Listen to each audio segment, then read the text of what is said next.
Fala aí, galera, beleza? Continuando a falar aí sobre o MHS, né? A gente já falou sobre as funções, né? Função horária de elongação, de velocidade, de aceleração.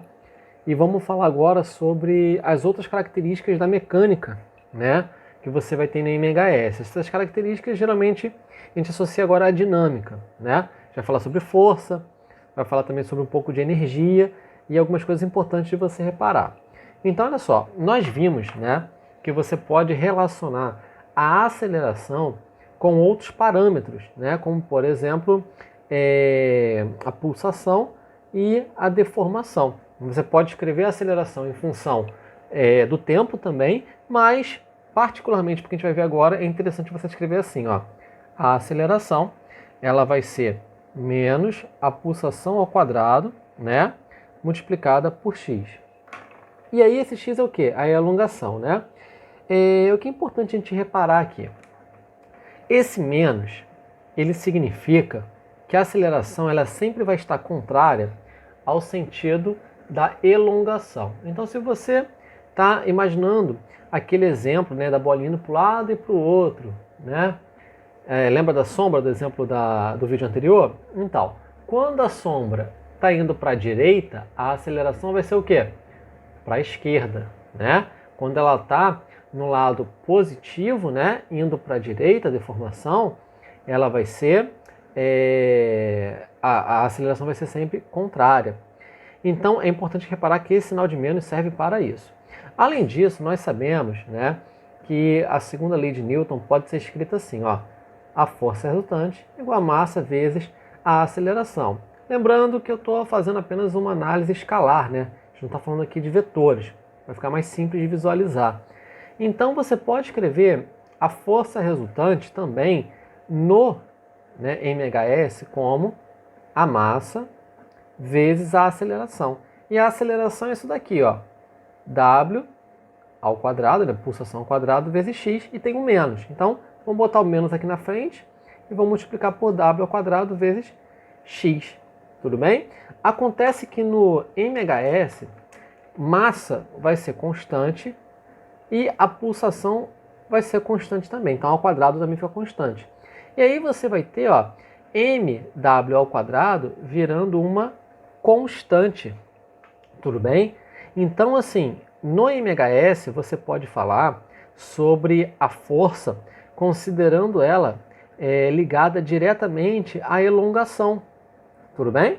Então, assim, ó, a força no MHS, né, que você vai chamar de força restauradora, ela vai ser igual a menos uma constante, que a gente vai chamar de constante de força, tá?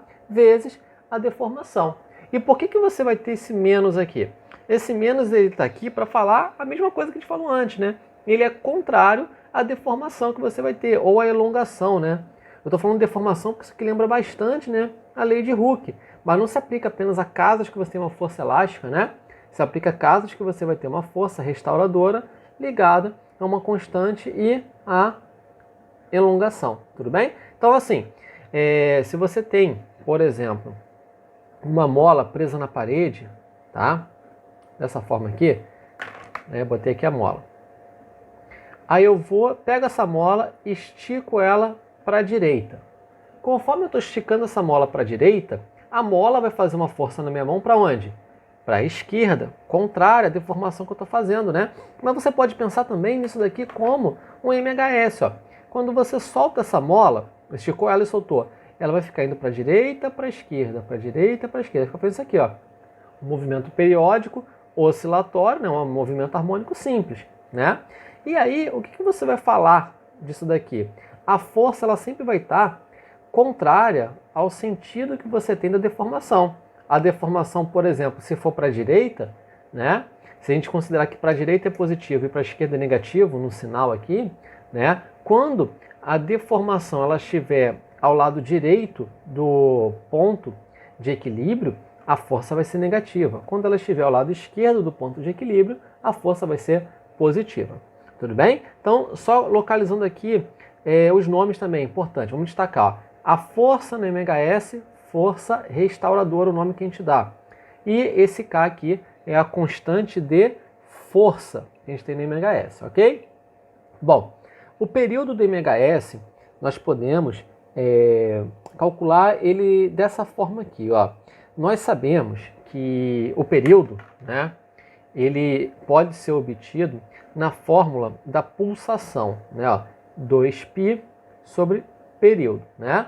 Você lembra que você pode usar essas fórmulas do MCU aqui no MHS também, fazendo as devidas, né, correções, como por exemplo, o W não é velocidade angular mais, é a pulsação. Se você isolar esse T aqui, vai ficar assim, ó, T igual a 2π sobre W. Só que você sabe que o W, ele aparece aqui, ó. Como assim, ó? Se não ficou claro, ó, a gente fez isso aqui, ó. A constante de força, ela é a massa vezes a pulsação. Se você pegar um sisteminha desses dois, você chega aqui, ó, que é o período no MHS, tá? Então, assim, em qualquer MHS, o período, né, ele é igual a 2π vezes a raiz da massa dividido pela constante de força. Então, repara que ela não depende, por exemplo, da amplitude do movimento, né? Então, olha só, isso significa, né, que se você pegar uma mola e esticar ela, vamos ter aqui uma mola esticada de novo, né? Tem muitas questões teóricas que são sobre isso, tá? Aí eu tenho aqui a mola e tá aqui no ponto, tá, de equilíbrio dela. Quando você solta, ela fica assim, paradinha. Se você esticar ela para a direita aqui, né, até esse ponto, fazendo com que ela tenha uma amplitude A, e soltar, ela vai ficar fazendo o quê? Indo para lá e voltando até uma menos amplitude, né? Ele vai ficar oscilando entre A para um lado e menos A, né? E vai demorar um tempo. Demora um tempo para ele ir para lá, voltar e retornar aqui, não é? Esse tempo é o período, é o tempo de um ciclo, não é isso? O problema é que, às vezes, as pessoas acham que se eu estico ela muito mais para a direita, por exemplo, se eu esticar ela até aqui, que é um ponto maior, né, mais afastado, ela vai demorar mais nesse período, mas não demora. O período não depende da amplitude do movimento no MHS. Ela depende apenas da constante de força, né, e da massa. Tá? Lembrando que 2π são constantes, né, 2 e π são números, ok? Bom, e aí a gente vai estudar agora dois casos, né, dois sistemas que são muito comuns numa pergunta de MHS, que é o oscilador massa-mola e o pêndulo simples. O oscilador massa-mola é basicamente isso que a gente estava vendo, né? Vai ser uma massa, né, geralmente representada por um bloco, ligado a uma mola. Então, vamos supor que aqui está na posição de equilíbrio, tá? Eu estou pegando um oscilador massa-mola na horizontal. Aí eu puxo ele, ó, pego esse bloco e puxo para a direita. Vai ficar assim, tá? Quando eu puxo ele para a direita, o que vai estar acontecendo? Ele vai ter uma força, né?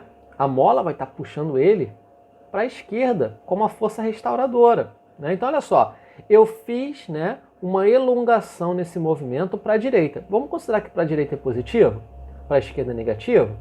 Se eu faço uma força, né, puxando esse bloco aqui para a direita, né, o sistema vai fazer uma força para onde? Para a esquerda, ok? E aí você repara o seguinte, se eu aumento o valor que eu estou esticando, né, esse sistema aqui, a elongação aumenta. Se a elongação aumenta, a força vai fazer o quê? Vai aumentar também, porque eles são diretamente proporcionais. Lembrando que tem essa questão aqui do sinal. Então, o mais correto de você pensar é o seguinte, o módulo da força aumenta, quanto maior, né, o módulo da elongação. Tranquilo? Então é isso que vai acontecer. Você puxou aqui o bloco para a direita, ele vai para a direita e vai ficar fazendo isso aqui, ó, indo para a direita e voltando, né? Pegando sempre, ó, os extremos. Aí eu peguei aqui, ó. Você vai ter ele indo no máximo até um ponto à direita, que eu vou chamar de A, e um ponto à esquerda, que eu vou chamar de menos A. E aí vai fazendo isso aqui, ó, indo para a direita, para a esquerda, para a direita e para a esquerda, né? Sempre no movimento periódico e oscilatório. Tudo bem? Esse aí é o oscilador massa-mola. Se eu quiser descobrir qual é, né, o período desse movimento, eu vou pegar aqui, ó, 2π vezes a raiz, a massa que você tem aqui desse bloco, porque geralmente para a gente a mola não vai ter massa, a gente pode ignorar ela, vai ser uma mola ideal. E no lugar da constante, né, de força, a gente pode botar a constante elástica. Tudo bem? Porque nesse tipo de questão, a única força envolvida vai ser essa. Então, geralmente a gente usa isso.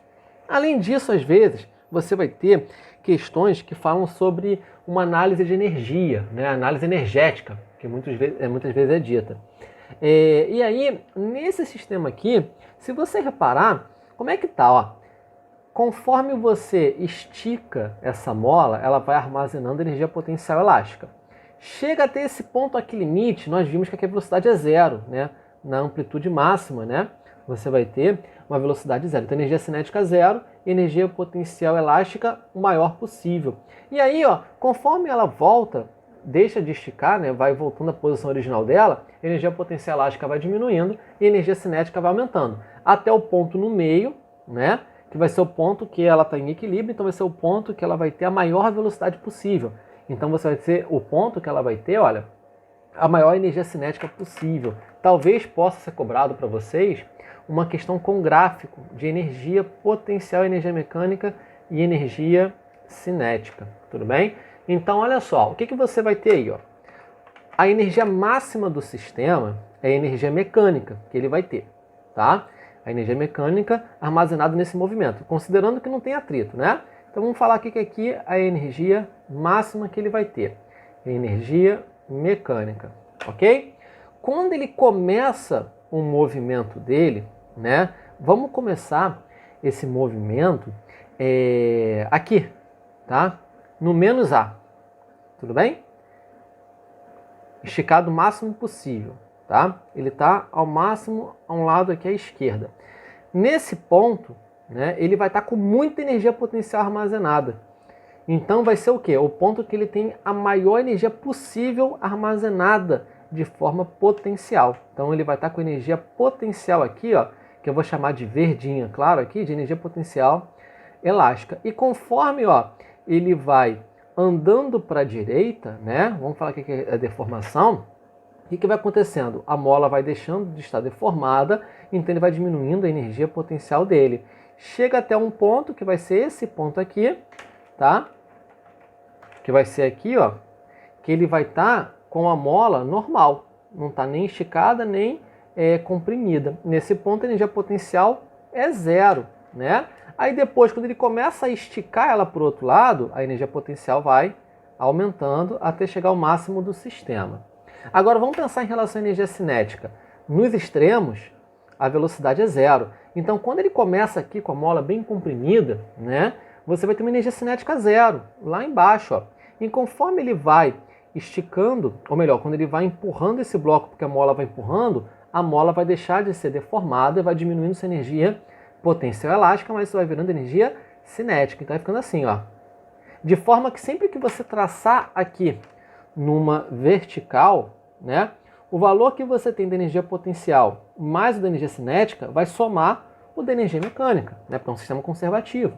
Então ele vai ficar assim, ó, chega aqui no ponto máximo de energia cinética e cai, ok? Então você vai ter aqui o vermelho é o gráfico de energia cinética, esse verde vai ser a energia potencial elástica e a energia mecânica do sistema é esse limite que você vai ter aqui. Né? Se você pegar aqui na vertical e somar o ponto do vermelho com o ponto verde, sempre vai dar esse valor aqui constante, que é energia mecânica. Você pode falar que nesse oscilador, a energia mecânica ela vai ser basicamente o quê? A constante de força, que é a constante elástica da mola, vezes a elongação máxima, né, que é a amplitude do movimento, ao quadrado, dividido por 2. Essa é a energia mecânica que você tem nesse oscilador aí. Ok? Bom, continuando. Aí vamos falar agora na vertical. Né? Na vertical, você também pode ter um oscilador de massa e mola, né? Com suas devidas peculiaridades aí. Né? Imagina que você solta uma mola, aí ela fica assim, posição normal dela. Se você botar uma massa pendurada, né, um bloco pendurado, ela vai esticar um pouquinho, até ficar numa nova situação de equilíbrio. Essa situação de equilíbrio vai ser quando você tem o peso, né, para baixo, puxando o bloco para baixo. Você deformou essa mola para baixo, ela vai fazer uma força elástica para cima, né? A gente calcula essa força elástica como o quê? Como K vezes a deformação. Qual foi a deformação? Esse valor aqui, né? Foi o quanto, ó, a mola esticou. Então você pode falar que nessa situação aqui, de equilíbrio, né, você vai ter K constante vezes a deformação D igual, né, desculpa, escrevi errado aqui, K vezes D igual ao peso, que vai ser massa vezes gravidade, né? Estou botando em módulo ali, ok? Então, essa aqui é praticamente a única informação extra que você vai ter. E aí, quando você pega nessa situação de equilíbrio, por exemplo, e puxa esse bloco para baixo ainda, ó, vou puxar ele para baixo, o que, que você vai ter? Ó? Você vai ter ele oscilando, ó. Vamos fingir que o bloco está aqui, né? Aí, ó, puxei para baixo, a mola ficou bem esticada. Aí ele vai ficar fazendo isso aqui, ó.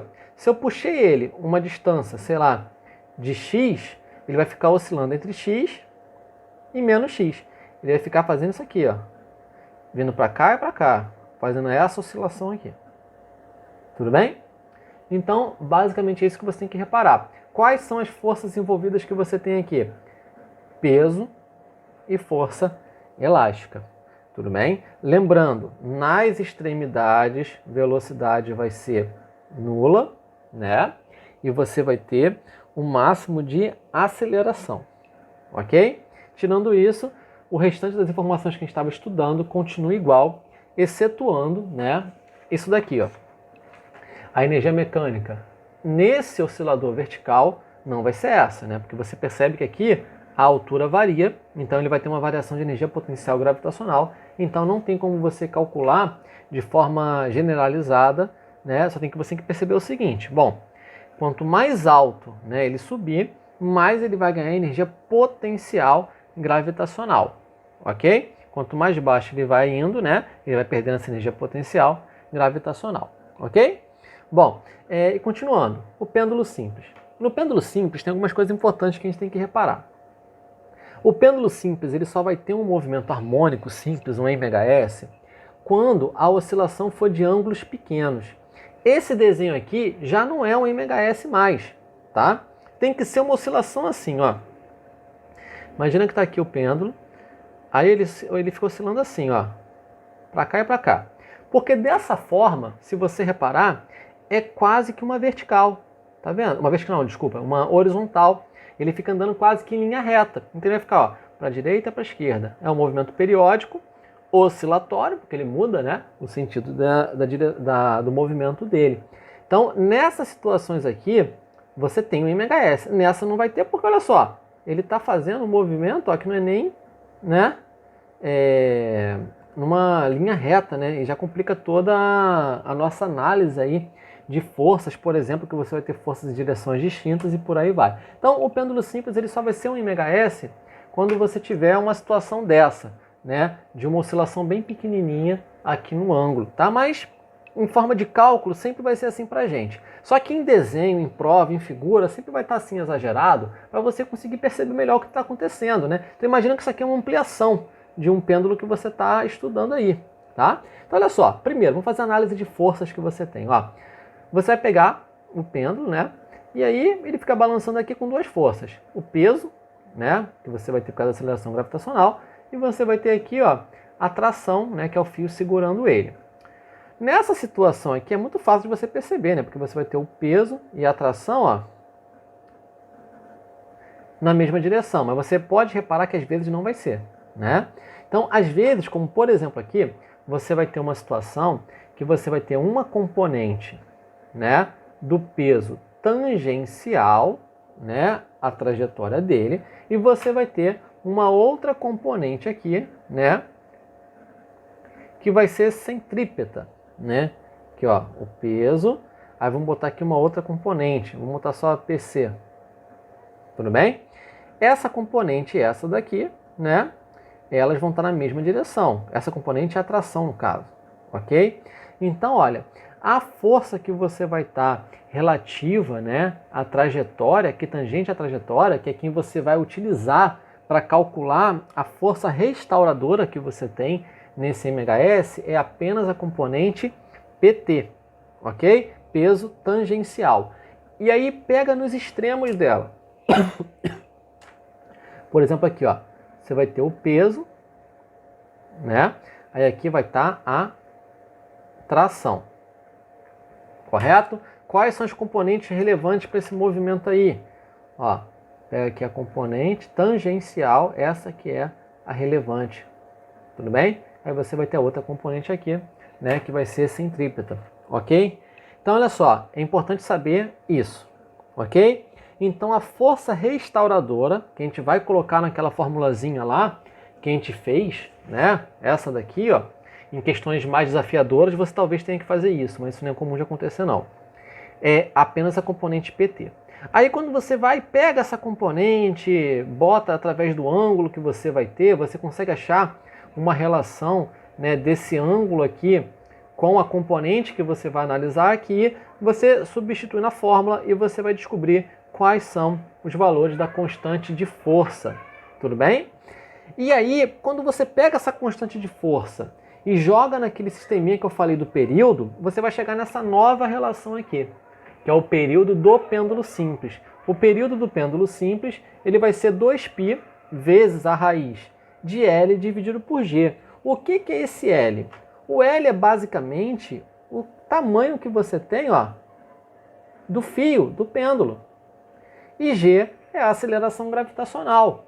Tudo bem? Então perceba que o período ele só depende da aceleração gravitacional e do comprimento do fio. Então, por exemplo, se você pega um pêndulo, tá? Tem muitas questões teóricas em cima disso, ó, e bota ele para oscilar assim, ó. Dessa forma, ele vai demorar um determinado período. Mas se você pegar o mesmo pêndulo e colocar ele para oscilar, esticando muito mais ele, ó, fazendo ele ter uma altura maior, quando você solta, vai demorar o mesmo período. Tudo bem? Não depende da altura que você solta o pêndulo. Não importa a altura que você solte o pêndulo, tá? Ignorando efeitos dissipativos, né? Você vai ter sempre o mesmo período. Por quê? Olha a fórmula aqui. Depende apenas da gravidade e de quem? E do comprimento do fio, ok? Então vamos lá. De pêndulo simples, o que é importante você reparar é essa relação, analisar o estudo das forças aqui, e além disso, né, tem aquelas questões que você já conhece de energia, né? Olha a conservação de energia. Se você solta ele de uma altura aqui, né, vamos supor que é uma altura H, ele vai cair até o ponto mais baixo e vai subir até uma mesma altura H. Ele nunca vai subir numa altura maior do que ele estava antes, porque você está convertendo aqui energia potencial gravitacional em energia cinética. Nesse ponto mais baixo é o ponto de maior energia cinética, ele sobe até novamente a mesma altura, porque ele não vai criar energia no meio do caminho, né? E se for um sistema conservativo, ele não vai perder também, ok? Bom, galera, então é isso daí, tá? Qualquer dúvida da folhinha que eu vou botar, pode mandar mensagem. Essa folha especificamente, eu vou escolher com a galera aí quais são as questões que vocês vão ter mais dificuldade. Vou fazer um vídeo, tá? Explicando essas questões, principalmente. Tudo bem? Um abraço aí, galera.